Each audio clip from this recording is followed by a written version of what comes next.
Greetings to everyone on this last full day of the Advent season. Father Kevin here, just sending some Advent wishes and greetings out to the whole parish.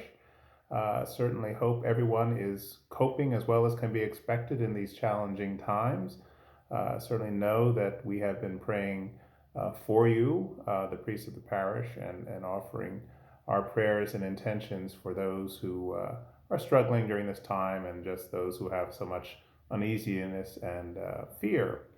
There's great reason for hope. We're entering into the Christmas season, a time of hope and joy, which cannot be overcome or dimmed by even the struggles or the challenges that this world may present. So I hope that as we prepare to enter into Christmas Eve tomorrow, that all of us will find a renewed sense of hope and encouragement, and our faith will certainly be something that becomes more and more part of who we are, and not just something we do on a Sunday or in a crisis or something like that. And certainly know of my prayers for you as we enter into this Christmas season. I did want to give a little bit of information concerning Christmas. I certainly know that we have created quite the Christmas schedule. There's 11 different Christmas masses, starting on Christmas Eve at 2 p.m., and then again at 4 p.m. 6 p.m. will be in Spanish. 8 p.m. Will be again in English. Midnight Mass, then 7 o'clock, 9 o'clock, 10:45, and 12:30 on Christmas Day, and 2:15 in Spanish, and again 3:45 in Latin, the Extraordinary Form Mass. So we've certainly added more masses than usual with the hope that those who will be coming to Mass will spread out a bit. And I hope indeed that everyone will take an opportunity to perhaps go to a Mass that they haven't normally gone to, especially on Christmas. Those who go Christmas Eve, perhaps you'll come on Christmas Day, or certainly just later in Christmas Eve. We do have our limitations because of the COVID guidance, so social distancing and the like. So our capacity for most masses would be somewhere around 300, maybe 350. And we're going to have to enforce that when the ushers determine the church can't hold any more people. We're going to have to turn people away. But we're hoping that people will be able to go to other masses during the Christmas Eve or Christmas Day. And certainly not everyone can come to the 2 p.m., which will also be live streamed, by the way, and then available to watch for those who are not going to come to Mass on Christmas Eve or Christmas Day, who can join us via live stream at 2 p.m. or again at 6 p.m. for Spanish, or those will be recorded and available to watch anytime as a family in your homes. So just a couple guidance things here. Again, we do encourage people to spread out if possible.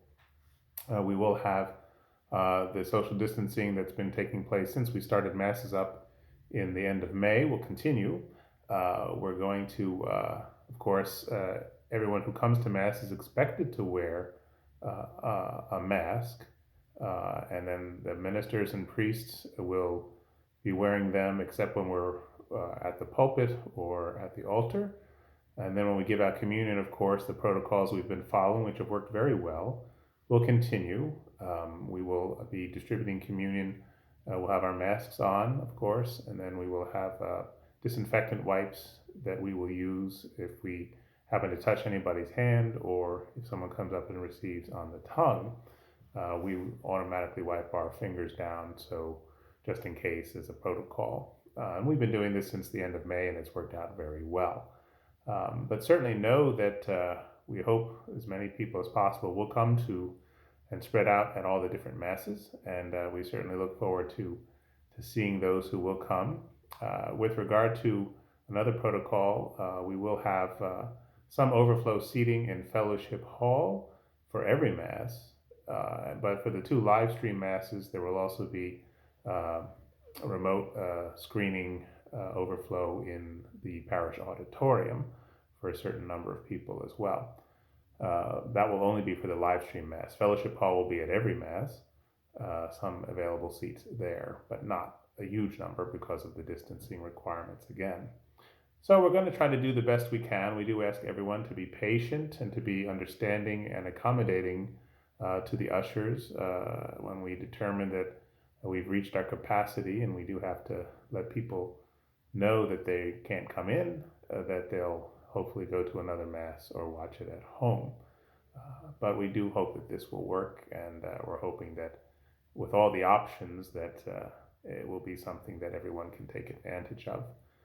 Certainly know as well, during Mass, there will not be any singing of the congregation, though we will have cantors at every Mass who will be singing the various hymns.